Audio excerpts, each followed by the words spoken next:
Hello and welcome to NCC Group's Cryptopals guided tour. My name is Eli, I'll be your guide. In this video we'll be starting on set 2 by taking a look at challenge 9, which deals with PKCS-7 padding. In this modern era, PKCS-7 is the most common form of padding used with symmetric block ciphers. However, that is not the only context where it shows up. It is infamously sometimes used with RSA, although this is not recommended and can actually be the cause of several attacks, one of which we'll see at the end of set 6. One big reason for this popularity is that PKCS-7 padding is really easy to implement. And we'll get to that, but let's take the scenic route there, and we'll add a few stops along the way. Now, to start us off, the problem statement just gave us an example of PKCS-7 padding, where the phrase yellow submarine is padded out to 20 bytes by appending 4 bytes of value 4. In practice, if you're using PKCS-7 padding, you're probably also using AES, or at least you should be, so you probably have a block size of 16, which would look more like this. It is worth noting that while PKCS-7 padding does depend on the message length, it does not depend on the message contents. It is also easy to compute for each possible message length, and easy to remove because the last byte of the padded message always holds the padding length. Knowing this, we might think that a super optimized implementation of PKCS-7 padding would only look at this last byte and then just discard however many bytes that byte tells you to. However, this implementation would not be correct, because in fact you need to look at each padding byte and confirm that they're all equal. And this should be done in constant time as well, because padding bytes are part of the plaintext, and if the length of the unpadded plaintext is not public info, then the padding bytes are also secret data. And we'll talk more about that when we're implementing our unpad function. Another problem is, what do you do if the padding is not valid? By adding padding, we've introduced this error case, and we have to figure out how to handle it. This is almost always a sign of malicious tampering, so we do have to reject these messages. But by rejecting them, we're actually giving information to the attacker. We're telling them whether a given ciphertext decrypts to a plaintext with valid padding, which is something that they otherwise would not know. So you do want to try to make this error indistinguishable from other errors from the attacker's perspective if possible, but really the better solution is to authenticate your ciphertexts, and we'll talk more about this when we meet the padding oracle attack at the start of set 3. For now, let's move on. Now, say we want to encrypt a message, like "we all live in a yellow submarine." Like any text-based message, this one can be encoded. In this case, we're using ASCII. And the encoded message may or may not line up nicely with our 16-byte block boundary. In this case, it's a bit long. This, of course, is where padding comes in. Let's start by working through the process of applying this padding by hand, and then we can figure out how to automate that. So the block length is 16 and the message length is 33, but what we really want is the length of this final part of the message that extends into this final partial block. And this length is 33 bytes mod 16, which, as we can see here, comes out to exactly 1 byte. So the amount of padding that we need to add here is 15 bytes, which we get by taking 16 minus 1. Now, the number theorists among you might be a little bit disturbed by my decision to place modulo inside parentheses here, which I will admit is a bit of a butchering of the notation, but there is a good reason for it, which is that the outer subtraction here has to take place after the modulo reduction. Otherwise, in the case where we need to add 16 bytes of padding, we would end up adding 0 bytes, which is not what we want at all. Something else to be aware of is that modulo reduction is not typically a constant time operation. Typically, modulo reduction is computed in the same way with the same instructions as division, which is not and indeed cannot be constant time in general. So what do we do about this? Well, there are at least 2 possible workarounds. There's a general one and an optimized specific one. We'll start with the general one, which is to use a purpose-built bignum library. These libraries do exist, providing constant time arithmetic operations, including division and modulo reduction, for all numbers that fit into a given bit size. However, in this case, that's a little bit like pounding in a nail with a sledgehammer, considering that we have a much easier way to solve things, at least when our block size is a power of 2. In the case where the block size is a power of 2, we can rewrite this expression into a constant time when using an identity for reduction modulo powers of 2. This is a fairly simple identity. Figuring out why this works is left as an exercise to the viewer. Now, after hearing about these complications, it's natural to wonder whether any simpler padding schemes are out there. In fact, the answer is yes. Let's take a moment to brainstorm this problem and see what we come up with. If your background is systems programming, you might think of null padding by analogy with null-terminated strings. And this works fine in that specific context. However, it falls down in the same contexts where null-terminated strings themselves fail. For example, suppose you have an all-null message.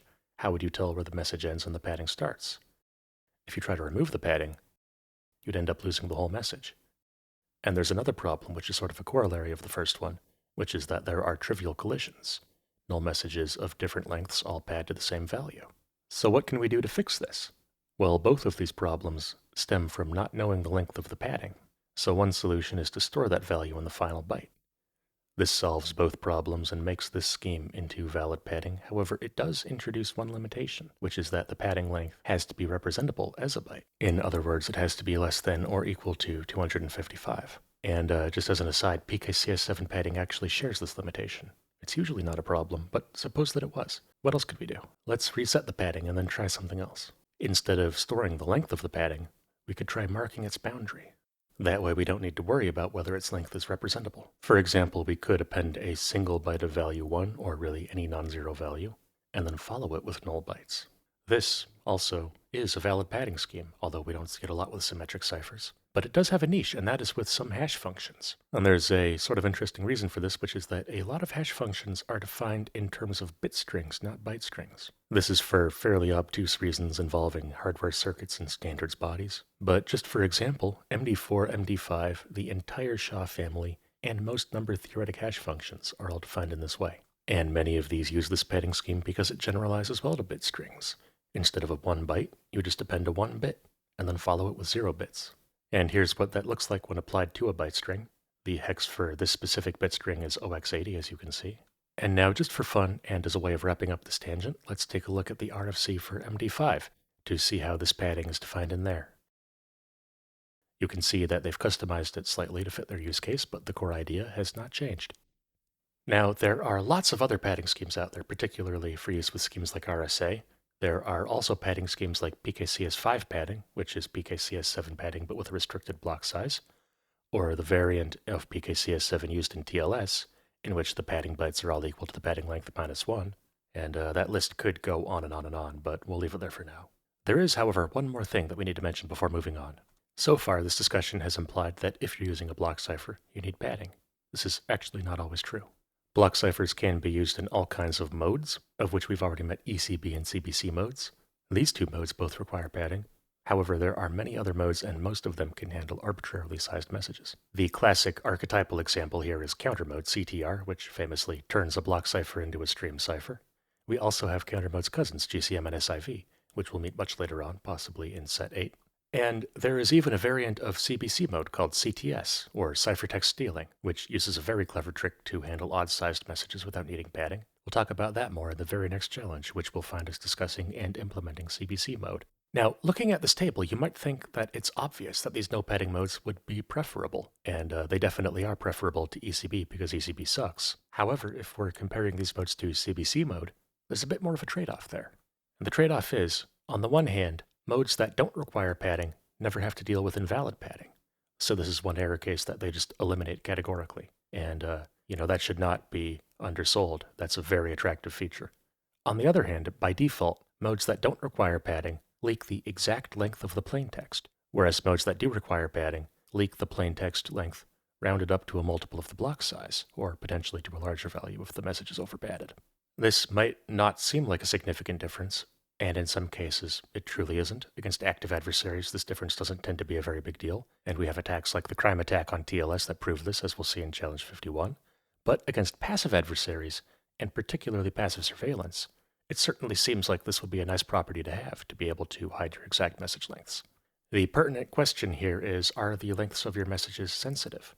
For example, if your messages are literal chat messages, then the answer is yes. Another example, suppose that your message is a JSON blob containing a password. Well then yes, that length is sensitive. It very likely implies the exact length of the password, and even if it doesn't directly imply it, it certainly bounds it at the very least. And for a third example, suppose that the messages are all fixed to some non-secret length. Well then obviously you don't care if that length gets leaked, because it's already public information. In cases where you do care about hiding the message length, one solution is to apply padding even if the cipher doesn't require it. Remember, you can always do this because unpadding is easy. This is only really relevant if you're worried about passive surveillance, but frankly, you probably should be worried about that. It is known to be carried out a lot in real life by all kinds of adversaries. This happens on both public and semi-private networks. And if you want to hide message lengths from such adversaries, padding is one go-to tool for that. All right, now that we've established what PKCS7 padding is and why you'd want it, let's try implementing it. All right, so just to recap very quickly what our goals are going to be, we're going to write functions to pad and unpad messages with PKCS7, and this will be our test vector here. Let's get to it.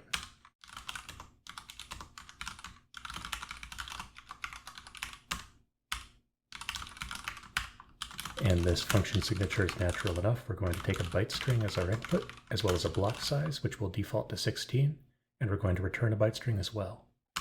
And let's start with the first equation for padding length that we looked at.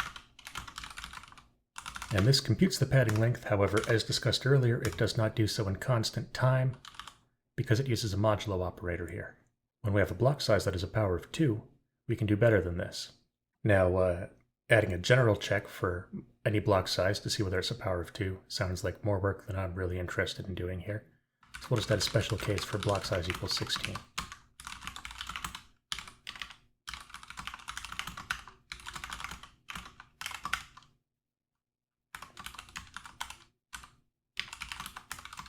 And there we go. Now we have our constant time code for the case of block size equals 16, and we have our non-constant time code to catch any outlier cases.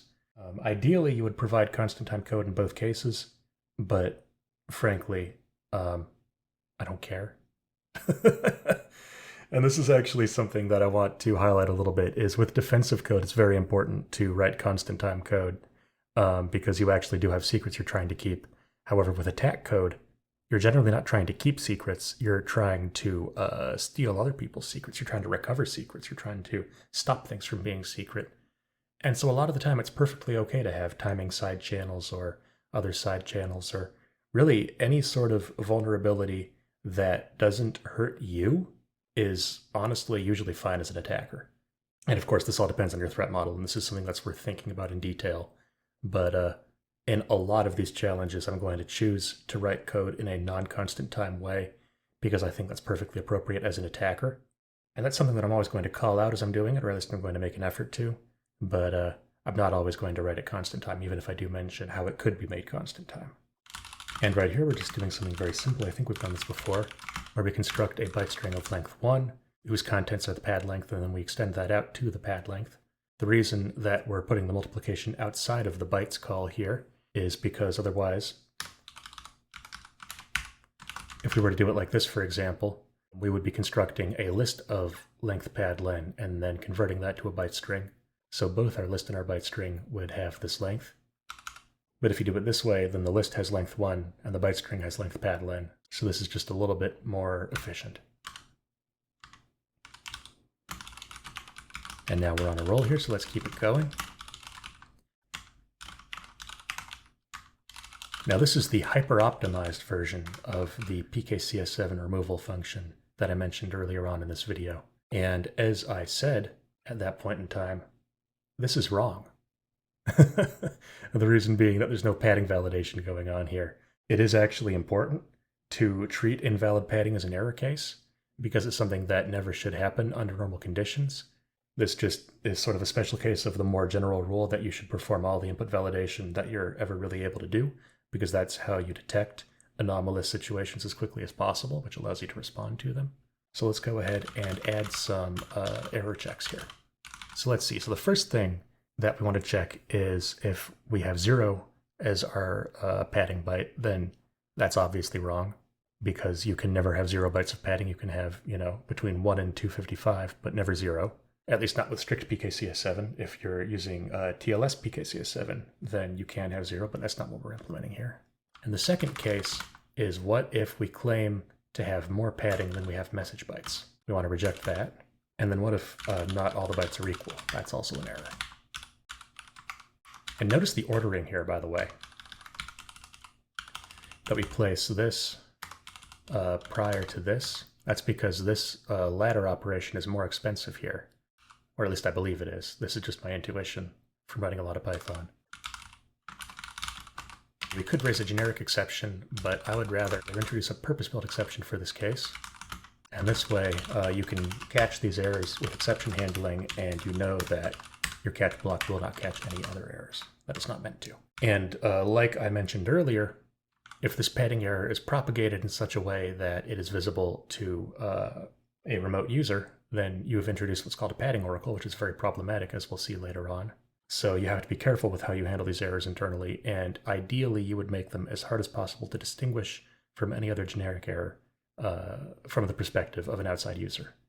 Very often, that won't actually be enough to stop padding oracle attacks because, frankly, they'll know that they're doing something anomalous, and they'll be able to see whether it succeeded or not, and they'll infer if there is any error that it's probably this error. And then let's also note that this final test here is not constant time either, because it constructs a data structure whose length depends on the padding length. It's derived from this last byte of the byte string here. And a proper implementation of PKCS7 stripping would scan the last 255 bytes of the message. It would scan all of them unconditionally, and then it would use some clever constant time tricks to mark success or failure based only on the bytes that it cares about. We're not going to go that hardcore with this here, but you can find examples of that online. For example, I always refer to the Bare SSL project by my colleague Thomas, which is really, in my opinion, the gold standard for constant time code. But in this code, like I said, this is attack code, and I really don't care. In fact, truthfully, one reason that we're doing this up here is not just is it constant time, it's also fast. This bitwise AND operator is much, much faster than modulo. So that's another attractive thing about doing things this way. In a compiled language, you would probably see this compiled to this if it's known at compile time that block size is 16. But of course, we're using Python, which doesn't have a JIT compiler, at least not yet. So we need to handle these things ourselves. Anyway, let's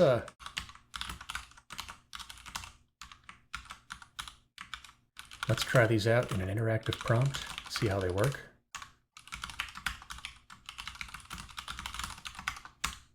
And we can see this works as expected. It adds a full block of padding. This is because the block size is 16, and this is already a message of length 16. And so it adds 16 bytes of value 16. If we modify this to use a block size of 20, then we see the expected value from our test vector here, which is also quite nice. So let's go ahead and write a main block codifying those tests. And we'll also test the strict PKCS7 function because I forgot to do that just now. I'm just going to copy these values over from the web page directly here.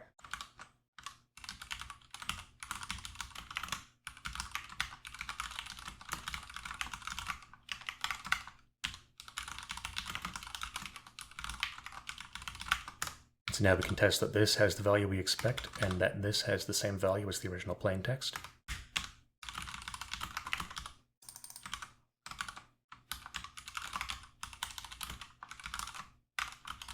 And if we have an error here, then we will mark what that error is and exit. And for this one, we check that it equals the original value.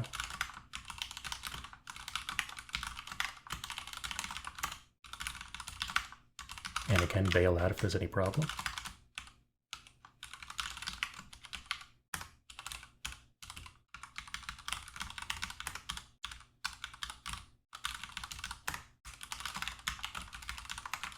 And there we go, that's the full script. So let's run it and see what happens.